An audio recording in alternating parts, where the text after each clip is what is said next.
반갑습니다. 여러분, 프로토 교수입니다. 스포츠 모든 경기를 매일 분석 및 조합 픽 공유 중에 있습니다. 영상에 공개되지 않는 정보들도 정보방에 입장하시면 확인하실 수 있으니 참여를 희망하시는 분들은 영상 하단 고정 링크를 통해서 아무 조건 없이 자유롭게 참여가 가능하니 많은 참여 부탁드리겠습니다. 첫 번째 경기는 포르투나 대 로테르담 한번 살펴보겠습니다. 포르투나는 캄비르도 잡아내면서 리그 2연승을 기록 중입니다. 캄비르야 리그에서 손꼽히는 약체라 크게 이상한 일은 아니었지만 수비 효율이 좋았던 헤렌벤을 2대0으로 잡는 등 최근 기세가 아주 괜찮은 상황입니다.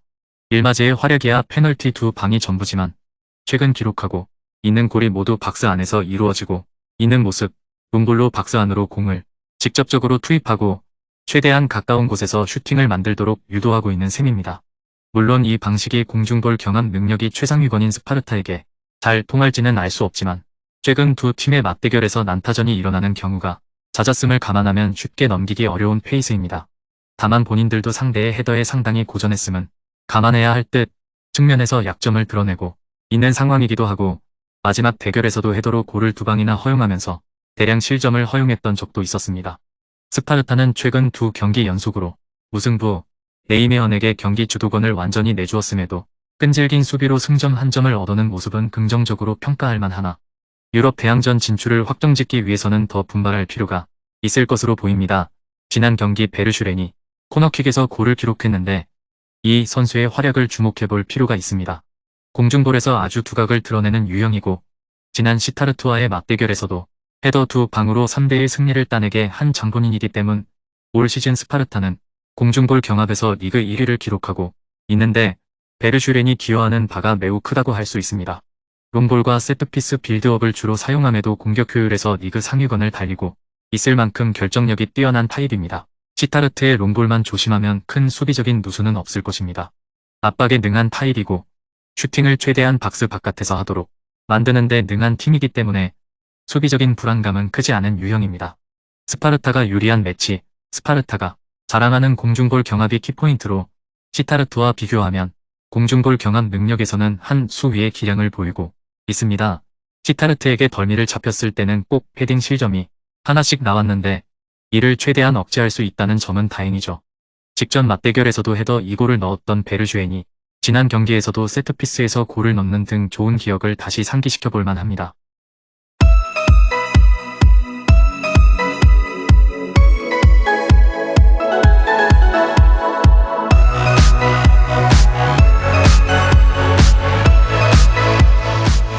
두 번째 경기는 첼시 대 풀럼 한번 살펴보겠습니다. 첼시는 리버풀과 0대0으로 무승부를 거두었습니다. 일단 최근 두 경기에서 무패를 달리고 있기는 한데 아직 공격진의 폼이 모두 올라왔다고 보기는 어려운 상황. 지난 경기에서는 리버풀이 파상 공세를 펼치자 수비가 상당히 고전하는 모습을 보이기도 했습니다. 그래도 바디아실의 등장은 실바의 부활을 줄여줄 수 있는 영입이라고 보여지는데 넓은 롱패스로 공격 전개를 시작하는 역할도 잘 수행했고 수비 상황에서의 대처 능력도 아주 나쁘지 않은 모습이죠. 물론 지난 경기에서는 첼시 수비 라인이 많이 내려앉았고 강하게 전방 압박을 가한 공격진의 공로도 빼놓을 수 없으나 바디아실의 가세로 경기력에서 어느 정도 힘을 받을 수 있게 된 상황임은 분명합니다. 다만 무드릭이 들어가기 전까지 공격 전개가 롱볼에 집중되어 있었다는 점은 아쉬웠던 부분. 이선 자원들을 대거 영입하기는 했지만 아직 공을 운반해줄 선수들이 결장 중이기 때문에 어쩔 수 없는 선택이기도 했습니다. 풀럼이 올 시즌 전방 압박으로 재미를 상당히 보고 있음을 감안한다면 이번 경기에서도 공격 전개는 롱볼에 집중되어 있을 가능성도 높은 상태죠. 풀럼은 기세가 한풀 꺾였습니다. 뉴캐슬과 토트넘에게 석패한 것은 아직 전력 차이가 심한 상황이라 어쩔 수 없는 부분이 있었다고 하더라도 하브리그 팀인 선더랜드와 승부를 내지 못한 것은 상당히 아쉬운 상황이었다고 할 수 있었습니다. 그래도 지난 토트넘전에서 경기력은 나쁘지 않았죠. 끊임없는 전방 압박으로 상대의 공을 탈취하고 중원 빌드업을 철저하게 막아내는 모습. 다만 공격 전개는 오로지 미트로비치의 제공권만 믿는 모습이라 날카로움이 다소 부족했던 것이 사실입니다.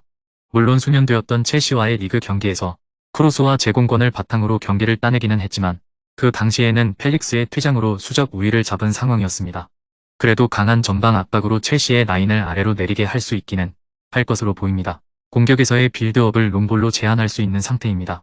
다만 앞서 언급한 지에흐의 킥 정확도는 지난 경기에서 나쁘지 않았고 바디아실의 롱패스 능력도 풀럼 입장에서는 부담스러운 것이 사실, 바디아실이 자신의 신체 능력을 믿고 공을 달고 뛰게 된다면 어쩔 수 없이 라인을 내려야 하는 상황이 생길 수도 있습니다. 첼시가 유리한 매치가 될 것입니다. 바디아실의 등장으로 수비와 공격에서 어느 정도 실마리를 풀어줄 선수가 생겼고, 롱볼 위주의 빌드업도 지난 경기에서 위협적인 장면을 수차례 만드는 모습이죠. 풀럼이 전방 압박으로 중원 빌드업을 막더라도 롱볼을 4개로 꽤 위협적인 상황을 만들어 볼 수 있을 것으로 보입니다. 풀럼의 공격력도 크로스와 제공권 위주에서 변한 것이 없어 수비 라인이 안정적으로 대처할 수 있을 것입니다.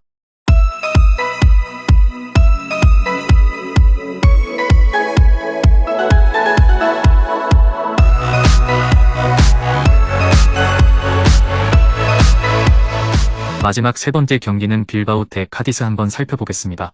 빌바오는 승리와 패배를 오가는 기복이 생긴 상태입니다. 빌바오의 공격은 무니아인과 이냐키가 중심인 역습의 핵심인 이냐키와 니코가 기동성은 좋지만 섬세함이 부족하기 때문에 기동성이 묶여버리는 순간에는 득점력이 줄어들어 버리는 것이 문제죠. 물론 지난 경기에서는 이냐키가 선발로 나오지는 않았지만 셀타비고의 중원 압박에 시달리던 상황이라 선발로 나왔어도 큰 활약을 펼치기에는 어려웠을 것입니다. 문제는 카디스도 라인을 극단적으로 내리고 기동성을 펼칠 만한 공간을 주지 않으려고 할 것이라는 점이죠. 카디스가 최근 6경기에서 득점력을 발휘하지는 못하고 있지만 멀티 실점을 허용하지 않는 등 수비는 상당히 괜찮아진 모습을 보여주고 있어 빌바오 입장에서도 최근 경험하고 있는 공격 부진이 금세 해소될지는 지켜보아야 합니다. 카디스는 마요르카를 2대0으로 잡고 나름 괜찮은 성과를 내고 있습니다.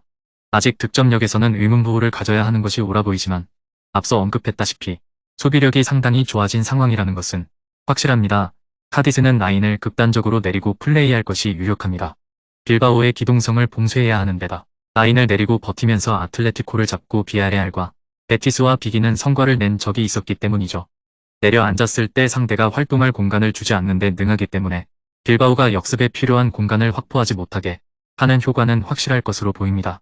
지난 경기에서는 2골을 넣기는 했지만 한 골이 PK였음을 고려하면 자신들이 만들어낸 골은 1골로 보는 것이 옳습니다. 이를 감안하면 최근 5경기에서 멀티골을 넣은 기록은 없다고 보는 것이 옳은 상태입니다. 라인을 크게 내리면서 공격은 네그레도를 향한 롱볼로 일관해야 하는 상태, 빌바오의 수비에 큰 흠집을 내기에는 어렵습니다. 최근 5경기에서 리그 1골에 그치고 있는 부진에 시달리고 있는 데다 카디스가 라인을 내리면서 기동성을 봉쇄하면 빌바오의 가장 강력한 무기가 봉쇄되는 셈입니다. 물론 카디스도 공격력을 담보하기는 어려운 것이 사실이고 승점 한 점만 따내도 소기의 목적을 달성한다는 점에서 적극적으로 공세에 나서지는 않을 것인데 언더를 고려할 만한 매치로 보여집니다. 금일 경기들은 이렇게 알아보았습니다. 좀 더 다양하고 많은 정보를 원하시는 분들은 영상 하단 댓글에 링크 클릭 후 문의하시면 아무런 조건 없이 정보방 입장 가능하니 입장하셔서 정보 받아보시길 바라겠습니다. 그리고 영상에서 리뷰하지 않은 디테일한 정보와 조합픽은 매일 교수 정보방에서 공유하고 있으니 꼭 참여해보시길 권장드리며 이번 영상은 여기까지 하겠습니다. 시청해주셔서 감사드리며 늘 여러분들의 건승을 기원합니다. 감사합니다.